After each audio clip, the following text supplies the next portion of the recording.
ఎక్కడ కనిపించట్లేదు. ఇంకా కొన్ని క్వశ్చన్స్ ఉన్నాయి, దాని గురించి కూడా మాట్లాడదాం.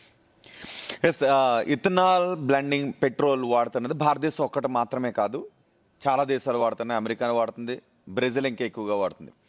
సో ఇథనాల్ మిక్స్ చేసిన పెట్రోల్ని, E20 పెట్రోల్ని తీసుకుని రావడంలో మెయిన్ ఉద్దేశం ఏంటి అంటే పర్యావరణ పరిరక్షణ ఒకటి, విదేశీ మారక నిల్వలు. మనం క్రూడ్ ఆయిల్ కొనాలి అంటే డాలర్లో చెల్లించాల్సి వస్తుంది. దాని కారణంగా దేశ ఆర్థిక వ్యవస్థపై చాలా ఎక్కువ భారం పడుతుంది.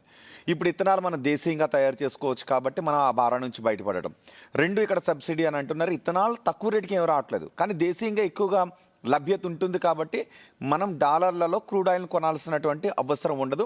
తద్వారా ఇథనాల్ పరిశ్రమలు ఇక్కడ రావడం ద్వారా రైతులు కూడా మేలు జరుగుతుంది. చెరుకును పండించే రైతులు చెరుకు నుంచి, రైస్ నుంచి కూడా ఇథనాల్ తయారు చేస్తుంటుంటారు కాబట్టి ఇది మంచి జరుగుతుంది. అండ్ ఇది సడన్గా తీసుకొచ్చింది కాదు, 2001 నుంచి దీన్ని మెల్లమెల్లగా తీసుకుని రావాలని అనుకున్నారు. కానీ ఇదేదో ఈరోజు ఒక్క రోజులో హడావుడిగా తీసుకొచ్చింది కాదు. సైంటిఫిక్ పరీక్షలు జరిపారు అండ్ ఆటోమొబైల్ తయారీదారులతో సంప్రదింపులు చేశారు, అధ్యయనాలు చేశారు.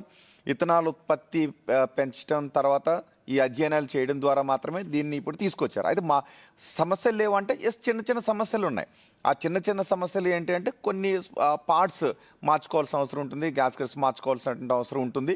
అండ్ 2 to 6% మైలేజ్ తగ్గే పరిస్థితులు ఉంటాయి అని చెప్తున్నారు. సో ఇంజిన్లు పాడైపోయే అంత పరిస్థితి, ఇన్సూరెన్స్ క్లెయిమ్ అవ్వని పరిస్థితి, ఇలాంటివి అయితే దీనిలో లేవు.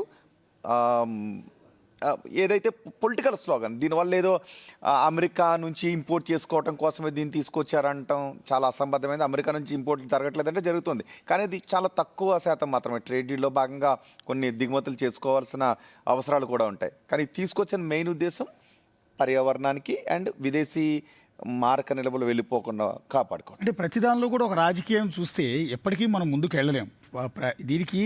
దీనివల్ల జరుగుతున్న మేలేంటి, ఫ్యూచర్లో లాంగ్ టర్మ్లో మనం ఆలోచించాలి. ఎంతమందికి మేలు జరుగుతుంది. ఈరోజు మొన్న హర్మూజ్ దగ్గర పెట్రోల్ అయిపోతే మన పెట్రోల్ దగ్గర బంకుల దగ్గర ఎంత వెయిట్ చేయాల్సి వచ్చింది, ఎంత నరకం అనుభవించారు జనాలు.